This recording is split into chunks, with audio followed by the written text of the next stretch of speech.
안녕하세요. 커피앤톡입니다. 오늘도 와주셔서 감사드리고요. 바로 사연 읽어보겠습니다. 안녕하세요. 40대 중반 여자입니다. 심심풀이로 종종 사연을 듣다가 이번 기회에 저의 이야기를 한번 풀어볼까 하고 어렵게 글을 써봤습니다. 저와 남편은 20살 초 지인의 소개로 만나서 어릴 적부터 연애를 했었어요. 제가 어려서 부모님은 이혼을 하시고 아버지는 고등학교 때 돌아가셔서 거의 할머니 손에서 자라서 저는 남편의 사랑을 받는 게 마치 아빠의 빈자리를 채워주는 것 같은 느낌을 받곤 했었어요. 남편은 저와 연애를 시작한 지 얼마 되지 않아서 군대를 갔는데 남편은 전역 후 다시 부사관으로 재입대를 하게 되었어요. 부사관으로 인관을 하고 얼마 지나지 않은 군인 신분이었고, 저와는 휴가 때는 한 번씩 만나면서 서로 사랑을 키워나갔어요. 자주 만나지 못하는 날이 대부분이었고, 산골까지 기차를 타고 버스를 또 2번이나 갈아타서 가야지만 만날 수 있었지만, 남편을 만나는 그 찰나가 너무 행복했던 시절이었어요. 서로의 가장 아름답고 풋풋한 때를 함께 보낸 사람이었죠. 아름다운 시기를 서로에게 내어준 우리였기에 물 흐르듯 자연스럽게 결혼 이야기로 이어지게 되었고, 시어머니께 인사드리는 날짜를 잡고 그날만 기다리고 있는데 어느 날 남편이 제게 태어난 시간을 묻더라고요. 여정아, 혹시 너 몇 시에 태어났는지 시간 알아? 응? 나 잘 모르는데. 그건 엄마가 알 텐데. 근데 자기도 알다시피 엄마는 아빠랑 이혼하자마자 연락이 끊겨서 알 방법이 없네. 근데 태어난 시간은 왜? 실은 별건 아닌데 엄마가 우리 둘 사주 좀 보시겠다고 해서 재미로 한번 보시고 싶으신 모양인가 봐. 아, 그러셨구나. 근데 자기나 나나 우린 그런 거 잘 안 믿잖아. 지금 우리 둘은 사이 좋은데 괜히 사주나 궁합 같은 거 안 맞다고 하면 찝찝할 것 같아. 그러니까 자기가 어머니한테 잘 말씀드려서 모르겠다고 해봐. 난 좀 그렇네. 그래, 알았어. 네 말대로 우리 둘만 좋으면 됐지. 간혹 어른들 중에 사주나 궁합을 중요하게 생각하시는 분들도 계시기에 저도 그런가 보다 했고, 남편에게 말해 우리 둘 궁합은 안 봤으면 좋겠다고 부탁을 했어요. 그렇게 떨리는 마음으로 시부모님을 처음 뵙게 되었는데, 분명히 사주를 안 보겠다고 했던 시어머니는 제 생년월일로 사주를 보셨는지 대뜸 저희에게 이 결혼은 하면 안 될 것 같다고 하시는 겁니다.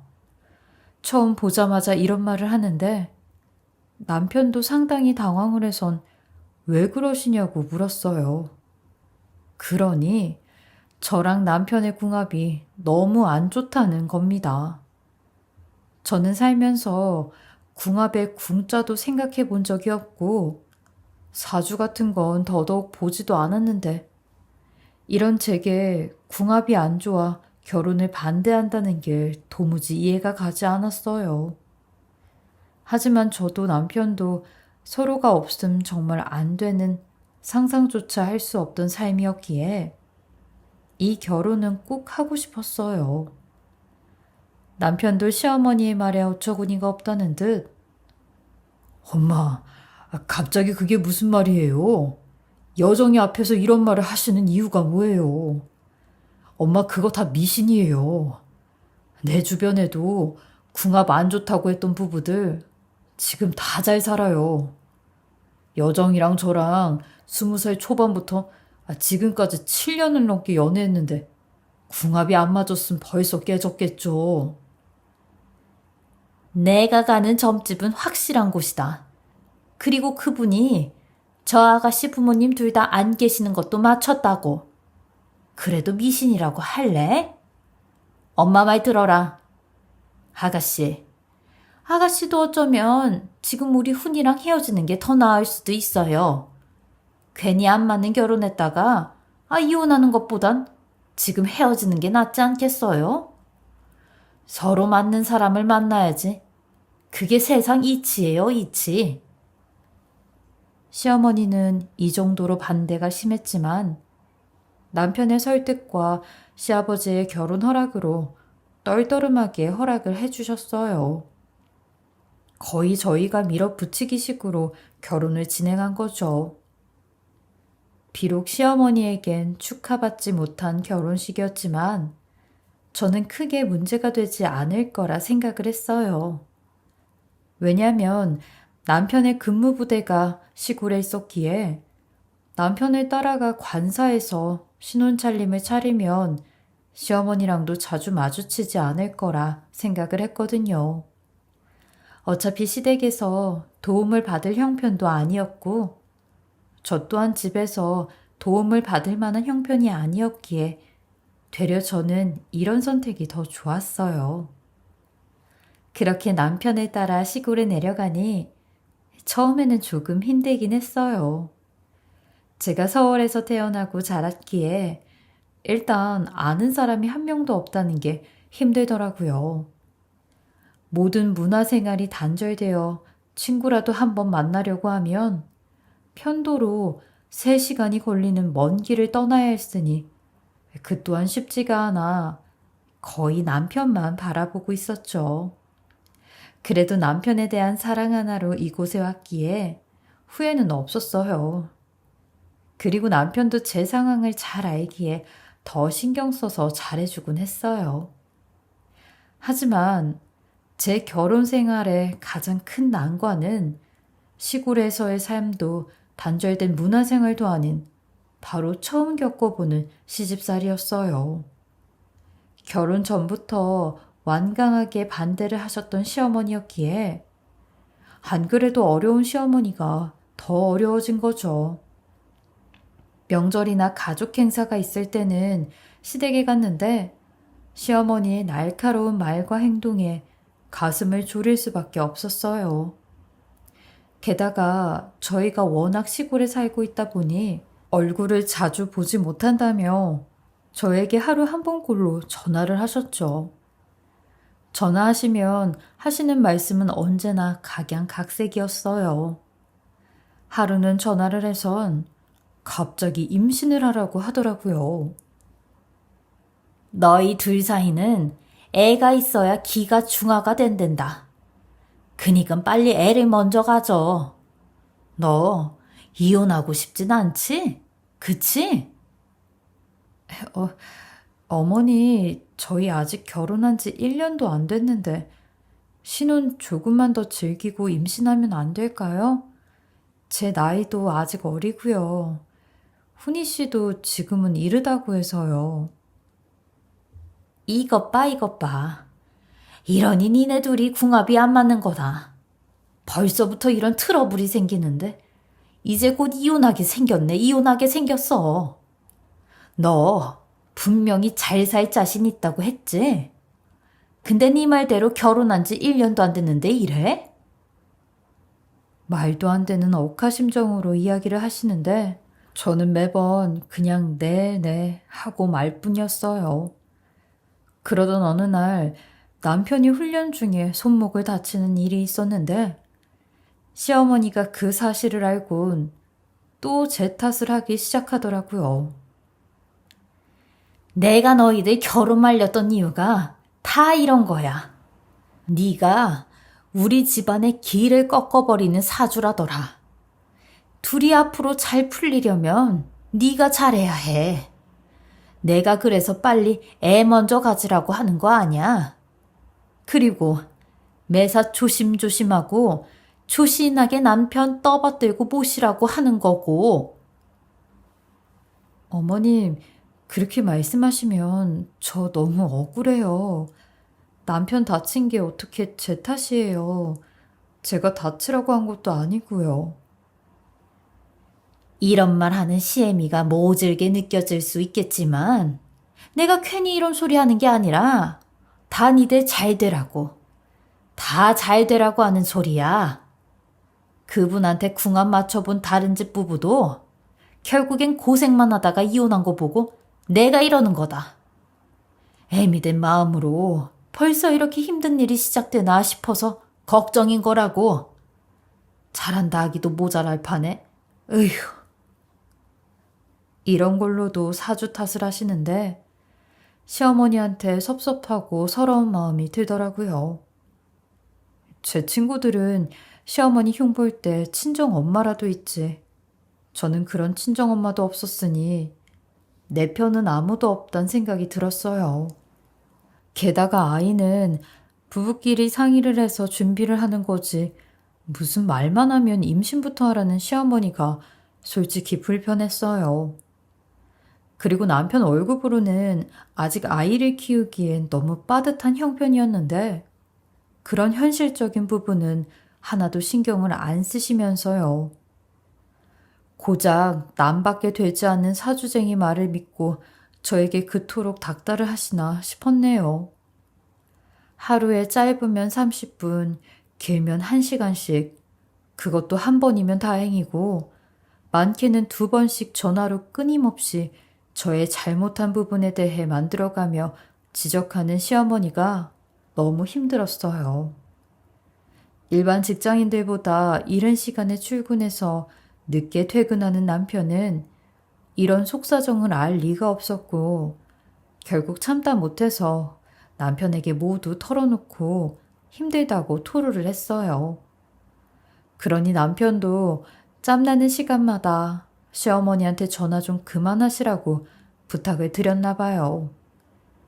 그랬더니 그 말에 시어머니는 또 득달같이 전화를 해서 네가 나에 대해 뭘 어떻게 말을 했길래 싫은 소리 한 번을 안 하는 애가 나한테 그런 말을 하게 만든 거냐고 달려드는데 머리가 어질어질 하더라고요. 시어머니의 간섭이 점점 심해질수록 저는 돌파구가 필요했고 어느 정도 이곳에서의 삶이 익숙해지니 일을 하고 싶다는 생각이 들었어요. 일을 하게 되면 시어머니의 간섭도 일부 나아질 거라는 생각이 들었거든요. 하지만 시골에서 고졸의 학력으로 일을 구하는 것은 쉽지 않았어요. 그러다 정말 운이 좋게 작은 회사에서 저를 좋게 봐주었고 취업을 하게 되었어요. 비록 차로 운전해서 1시간 정도 걸리는 곳에 있는 직장이었지만 일을 할 수 있다는 생각에 너무 신이 났고 제 예상대로 일을 하니까 시어머니의 간섭도 확연하게 줄었어요. 아들 혼자 힘들게 돈 번다고 그렇게 툴툴거리시더니 그 말은 쏙 들어갔죠. 그렇게 얼마간은 평화를 유지하면서 지내고 있었는데 시댁에 큰일이 생기게 되었어요. 시아버지가 철물점을 운영하셨는데 일을 하다가 허리를 크게 다치시게 되었죠. 그러면서 시댁이 정말 혼란스러워졌고 시어머니는 편찮으신 시아버지를 돌아가면서 보살펴야 할 것 같으니 저보고 일을 그만두고 시댁으로 들어와서 지내라고 했어요. 저도 다치신 시아버지가 걱정이 되기도 했지만 워낙 일자리가 없는 시골에서 힘들게 자리를 구한 거라 이제 막 자리를 잡아갖고 있던 차에 일을 그만두기 어려워 그건 좀 힘들 것 같다고 정중하게 말씀을 드렸어요. 그랬더니 시어머니가 난리가 났죠. 지금 이 일이 누구 때문에 생긴 건데? 네가 지금 말대꾸를 하고 시애미를 호구 보듯이 봐. 내가 말했지. 네가 기가 센 팔자니까 알아서 조심스럽게 행동하라고. 네가 그러니 애가 들어서지를 않는 거야. 당장 정리하고 집으로 들어와서 네 시아버지 모셔라. 득달같이 화를 내시는 시어머니 태도에 너무 놀랐어요. 거기에 또 시아버지가 다친 걸 제 탓으로 돌리니 솔직히 정신적 스트레스가 이만저만이 아니었고, 이 결혼 생활을 정말 유지해야 하나 싶기도 했어요. 그대로 모든 걸 그만두고 싶은 마음뿐이었어요. 하지만 남편을 보면 또 그런 마음이 사라지니 제가 남편을 너무 사랑하고 있었나 봐요. 남편은 제게 잠시만 시댁에서 고생해주면 안 되겠냐며 정말 미안하다고 눈물을 흘리는데, 어린 나이에 사랑 하나 바라보고 이어온 결혼이었기에 남편의 말을 받아들일 수밖에 없었어요. 가족이라곤 남편밖에 없었으니 더 그랬나 봐요. 자기가 엄마가 하는 말 때문에 스트레스 받는 거 알아. 나도 매번 엄마한테 말하는데도 그게 안 고쳐지네. 그리고 사실 엄마가 어릴 때부터 고생을 많이 하셔서 이상하게 무속신앙 같은 거에 기대고 잘 믿고 그래. 실은 자기 많이 아끼는데 괜히 맘에도 없는 소리 하는 거니까 자기도 많이 신경 안 썼으면 좋겠어. 막상 엄마랑 지내보면 생각보다 따뜻한 분이라는 걸 알게 될 거야. 그 말에 그땐 저도 순수했던 건지 세상 물정을 몰랐던 건지 얼마나 힘든 삶을 살아오셨으면 그럴까 싶어 괜히 마음이 짠해지기도 했어요. 그렇게 저는 힘들게 구한 직장을 그만두고 남편과 떨어져 시댁에서 잠시, 아주 잠시 지내기로 하였어요. 병원에서 눈으로 확인해 본 시아버지는 정말 큰 수술을 하시고 거동이 아예 불가능한 상태이셨어요. 처음 한 달 정도는 시어머니가 4일, 제가 3일 정도 병간호를 하는 식으로 이어지다가 나중에는 제가 거의 5일 내내 전담을 하고 있었어요. 그때 시어머니는 식당에서 일을 하고 계셨는데 계속 이렇게 하루 걸러 일을 못하다가는 잘릴 판이라면서 당신께서 생활전선에 뛰어드는 쪽을 선택하신 거였죠. 당장 생활비가 필요한 상황이다 보니 이해는 하지만 5일 내내 시아버님을 하루 종일 보살피는 것도 결코 쉽지만은 않았어요. 몸이 편찮으시다 보니 시아버지가 제게 짜증을 내는 일도 많으셨고, 그냥 죽어버리고 싶다는 말이라도 하시면 괜히 무슨 일이 생기는 건 아닐까 하는 마음에 온종일 가슴이 두근거리고 밤에 잠도 오지 않았거든요. 온종일 시아버지 병간호를 하고 집에 가면 지쳐 잠드는 날의 반복이었어요. 그렇게 주중에 시아버지 병간호로 하루 종일 시달리는 삶을 6개월 정도 지속했던 것 같아요. 언제까지 이렇게 지내야 하나 싶은 마음에 초조하기도 하고 불안한 마음에 남편에게 전화를 하면서 매일같이 울었던 기억밖에 나지를 않네요. 남편은 그저 조금만 버텨달라는 말로 위로를 해줄 뿐이었어요. 시어머니는 매일같이 병간호에 지쳐있는 저를 보며 제게 곁을 내어주시는 듯 보였지만 또 그렇지도 않으셨어요. 밖에서 일하는 사람도 힘들고 병간호하는 사람도 힘들지만 가장 힘든 건 아픈 사람이라면서 저에게 참고 희생하라는 말을 하셨죠. 그렇게 지내다가 시아버지가 조금씩 회복세를 보이시고 재활치료가 효과적으로 진행되고 있었던 즈음 저는 반복되는 이 삶에 지쳐 이제 그만 남편에게 돌아가고 싶다고 말을 했어요. 안 그래도 내가 이 말을 어떻게 꺼내야 하나 싶었는데 사주 아저씨한테 가보니 니들 둘이 떨어져 있어서 네 시아버지가 금방 회복된 거라고 하더라.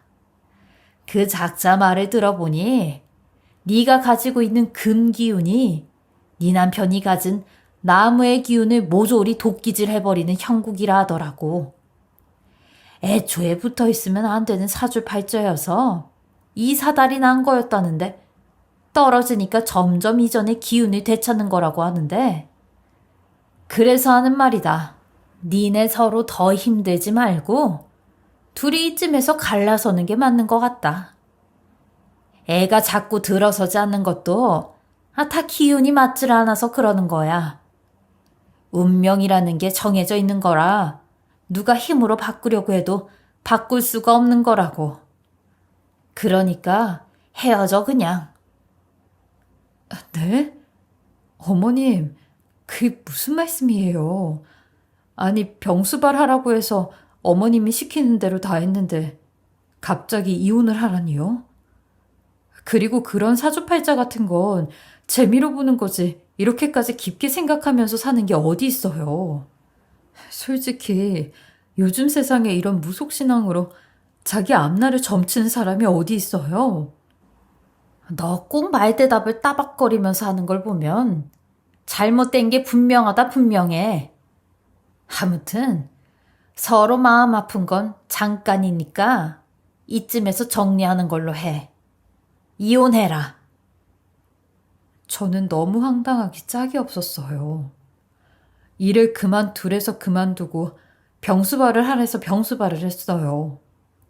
남편과 떨어져 있기 싫어서 결혼을 한 거였는데 제가 남편뿐만 아니라 집안에 물을 흐리는 한 마리의 미꾸라지 취급을 하시는데 너무 황당하고 어이가 없고 또 한편으로는 눈물밖에 나지를 않았어요. 근데 문제는 남편에게 이 이야기로 전화를 걸었더니 남편의 말도 너무 어이가 없더군요. 근데 엄마가 이렇게까지 하시는 걸 보면 우리 이쯤에서 그만둬야 하는 게 아닐까 생각이 들어. 우리가 정말 너무 사랑해서 결혼까지 한 건 맞지만 당신 없는 동안 곰곰이 생각을 해보니까 한될 운명이었던 게 아닐까 싶어. 당신 그동안 병수발 드느라 고생 많이 한 거 알아. 근데 당신을 위해서라도, 우리를 위해서라도 여기까지 하자.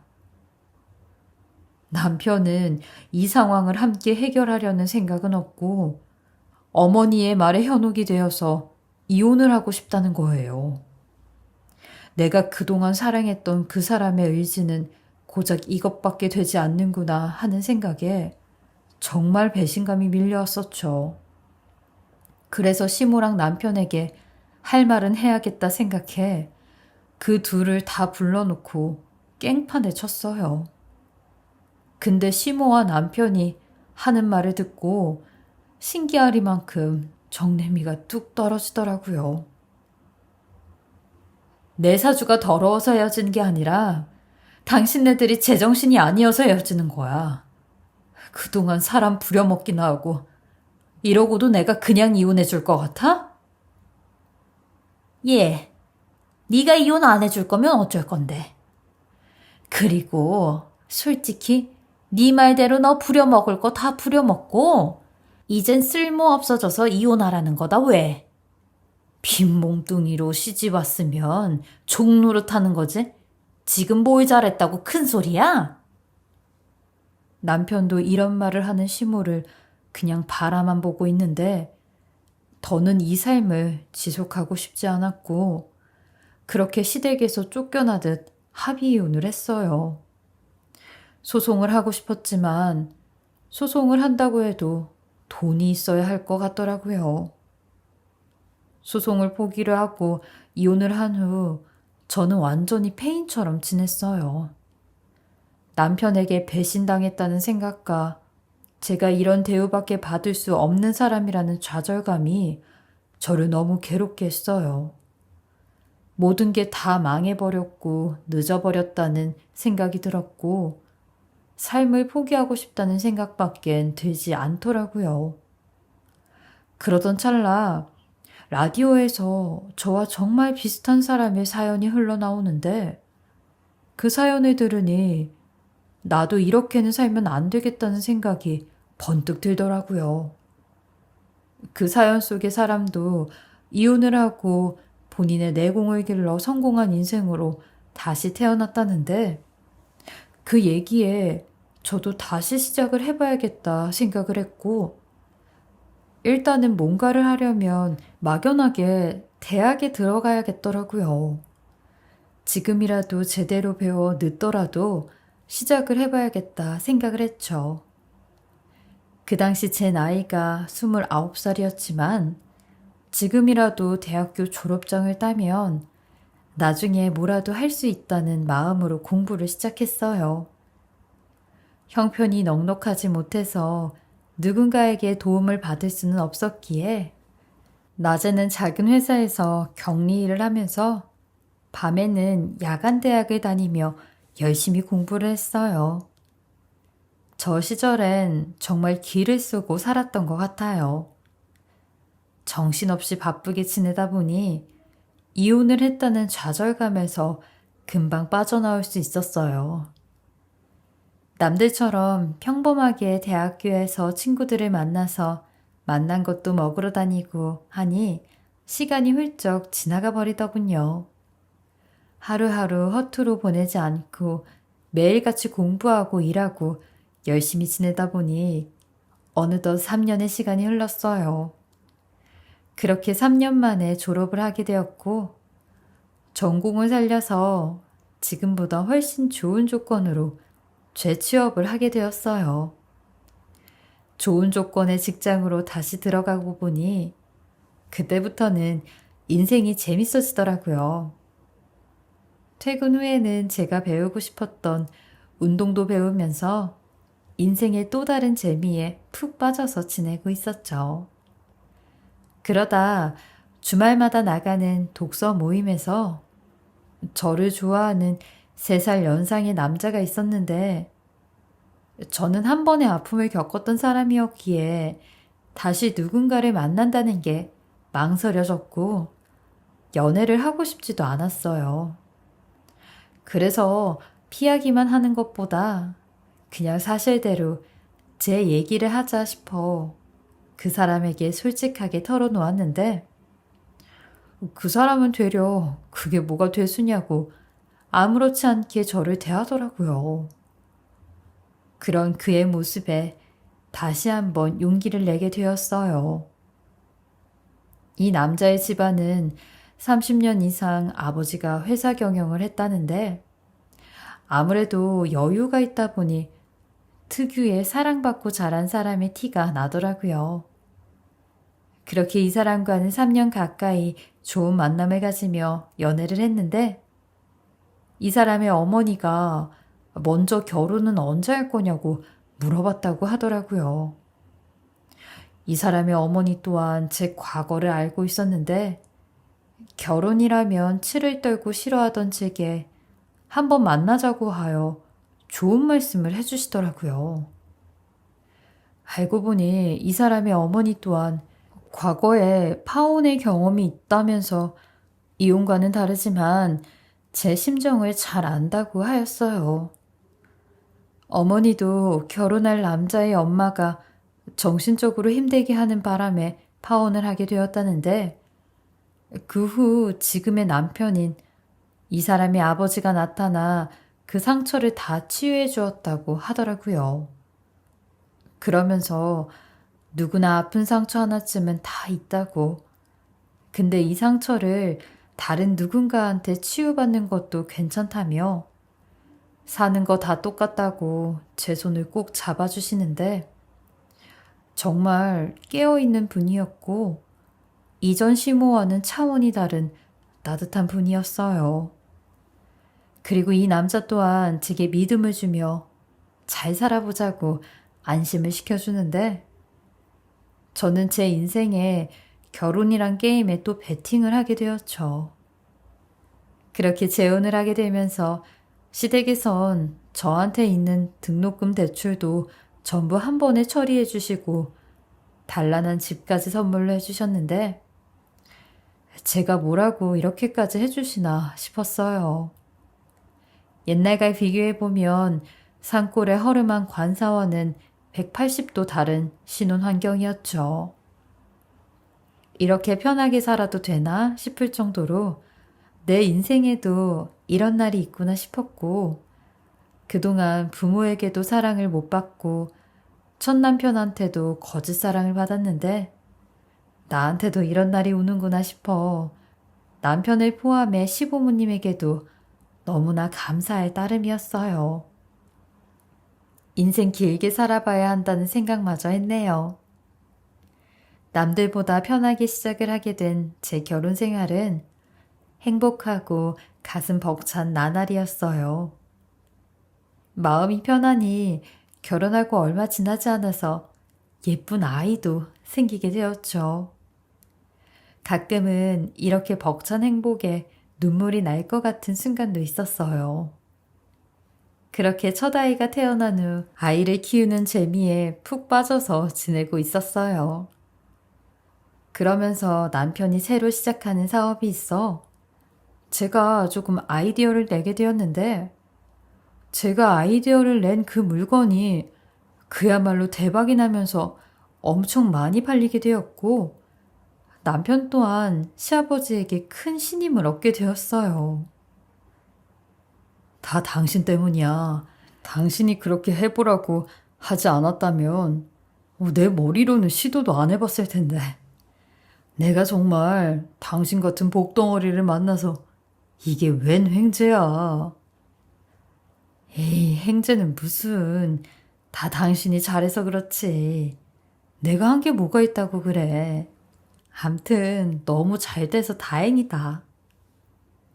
당신이 큰 목을 했다고 아버지한테도 말씀드리니까 엄청 좋아하시더라.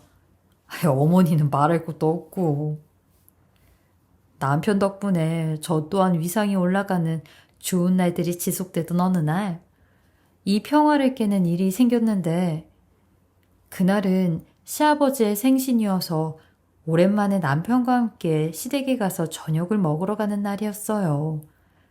시댁에는 항상 집안일을 해주시는 아주머니가 따로 있으셨는데, 며칠 전 시어머니 얘기 들었는데, 오랫동안 일을 하신 분이 집안에 일이 생겨 그만두시고 새로운 분을 뽑았다고 한 게 기억이 나더라고요. 그래서 주방 뒤편 발코니에서 일을 하고 계실 아주머니에게 인사를 드리러 갔어요. 그런데 그분을 본 순간 어딘지 익숙한 뒷모습의 여자가 보이더라고요.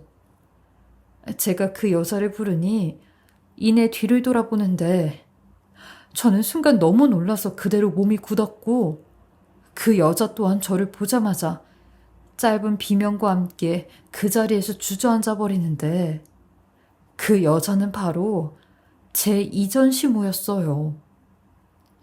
어떻게 이런 우연이, 아니 이런 악연이 있는지 너무 놀랍고 기가 막힐 따름이었어요. 그 여자는 이전보다 훨씬 더 얼굴이 상해 있었고 훨씬 더 나이가 든 행색을 하고 있었는데 성격대로 늙었구나 싶더라고요. 아니 너 네가 여기 왜 있는 거야?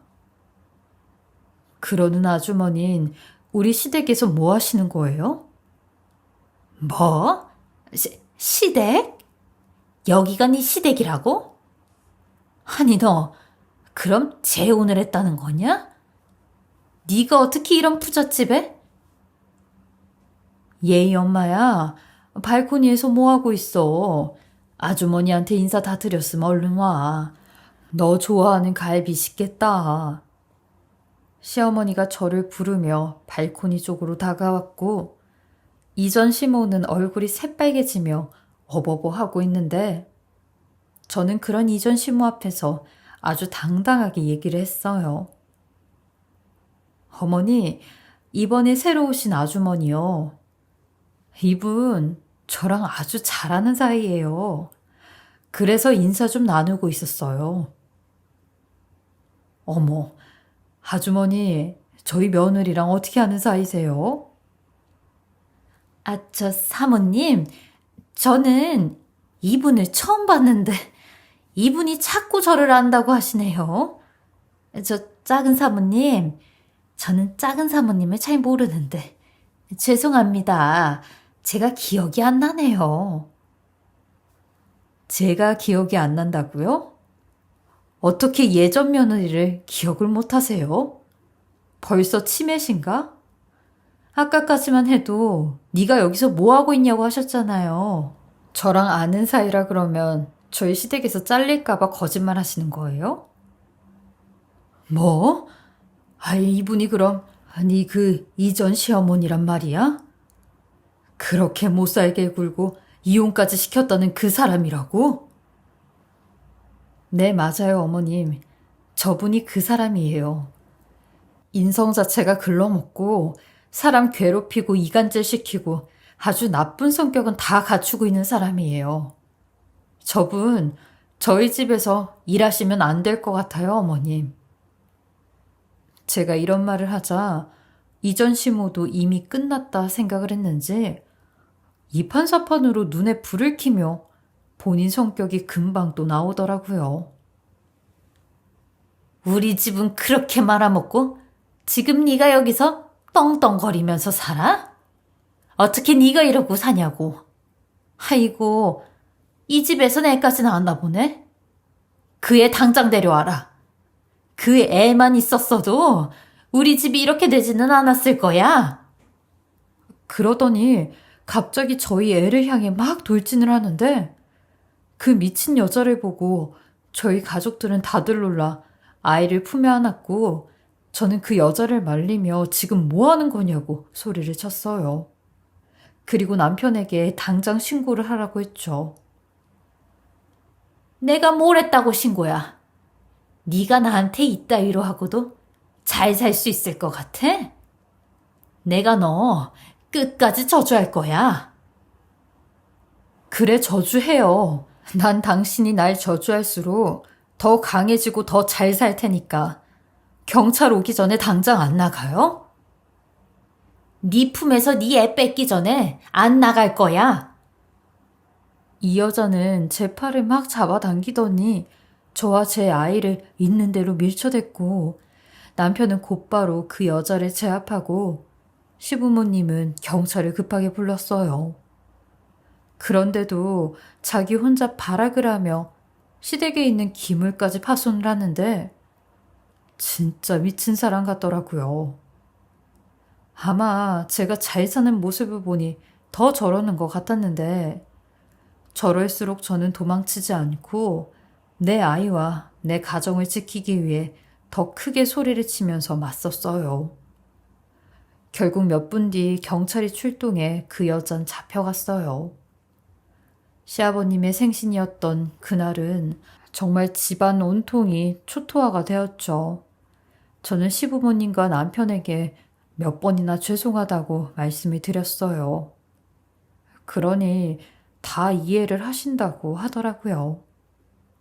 그리고 남편과 함께 그 여자가 조사받는 경찰서에 가게 되었는데 그러면서 그곳에서 전 남편과 이전 시댁 사람들이 어떻게 지내는지 이야기를 듣게 되었어요. 저와 이혼을 한 이후 전 남편은 훈련 중에 큰 부상을 입어서 몇 년간 다리에 큰 수술을 여러 차례 하게 되었고 시간이 꽤나 많이 지난 지금까지 다리를 절면서 지낸다고 하더라고요. 전 남편은 현실을 비관하고 스스로 세상을 등지려고 몇 번이나 시도를 했고 그 모습에 이전 신부는 점쟁이에게 의지를 하게 되었고 점쟁이 말에 홀려서 굿으로 재산의 일부분을 거의 다 써버렸다고 하더라고요. 또 회복세를 차리고 있던 이전 시부는 본인 아들의 부상에 충격을 받고 다 자기 때문이라면서 술에만 빠져 지낸다고 하고요. 그래서 이전 시모 본인이 정신적으로 온전치가 않다며 선처를 해달라고 손이 발이 되게 비는데 저희 집 식구들은 선처는 하지 않았고 다신 우리 근처에 나타나지도 말라고 하며 그 자리를 떴어요. 이전 시모는 끝까지 저희 남편에게 제 사주가 어쩌고 저쩌고 분명히 당신도 내 아들 꼴이 날 거라며 당장 저 여자랑 헤어지라고 떠드는데 남편은 들은 척도 하지 않으며 경찰서에서 나와선 요즘 세상에 그런 걸 믿는 사람이 있다는 게 더 신기하다고 하더라고요. 그러면서 제가 얼마나 힘들었을지 저 여자 보니까 더 와닿았다고 했어요. 저희 시어머니 또한 앞으로는 오늘 일에 대해 신경 쓰지 말라며 저보고 그동안 마음고생 많았다고 말씀해 주시더라고요. 저는 항상 이혼이 저에게 마음의 짐처럼 느껴졌었는데 그 내면을 알아주신 시댁 식구들 덕에 고개를 들 수 없이 계속 눈물이 났어요. 이전 시모는 경찰서에서 본 이후로 2번 다시는 만난 적이 없었고 그 일이 있고 몇 년이 흐른 뒤 오랜만에 요양병원에 계신 할머니를 뵈러 갔어요. 저는 할머니에게 괜히 궁금해서 제 사주팔자를 보신 적이 있냐고 물어봤어요. 그랬더니 할머니가 그딴 걸 뭐하러 보냐며 제 사주는 호적상의 사주일 뿐이고 저 태어난 날짜랑 시간은 다르다고 그때 저희 아빠가 실수로 일자를 잘못 적는 바람에 호적상 사주만 그렇고 태어난 날은 1달 정도 빠르다고 하셨어요. 어차피 맞지도 않는 것을 봐서 뭐하냐고요. 저는 그 말을 듣고 너무 어이가 없어서 실수가 다 나왔어요. 그동안 이전 시댁에서는 도대체 뭘 보고 뭘 믿고 저 때문에 집이 망해간다느니 악재가 끊이지를 않는다느니 하는 소리를 한 건지 무엇을 위해서 그리고 어디에 그토록이나 돈을 써가면서 스스로를 구렁텅이로 빠뜨렸던 건지 참 한심스러웠어요. 벌써 오래전 일이지만 저는 그 사이에 둘째 아이도 출산하고 남편 사업도 꾸준히 잘 돼 저희 4가족은 부족한 거 없이 잘 살고 있어요. 20대 어리다면 어린 나이부터 너무 힘든 일을 많이 겪었던지라 지금은 어떤 일이 있어도 무너지지 않는 강한 어른이 되어 있어요. 사주팔자고 운명이고 간에 모든 일은 스스로 마음먹고 개척하기 나름이라고 생각해요. 여러분들도 제 이야기 듣고 조금이나마 마음의 위로가 되셨으면 좋겠고요. 늘 건강하시고 행복하시길 바랍니다. 지금까지 커피앤톡이었습니다. 오늘도 끝까지 함께 해주셔서 감사하고요. 저는 다음 영상으로 또 찾아뵙겠습니다.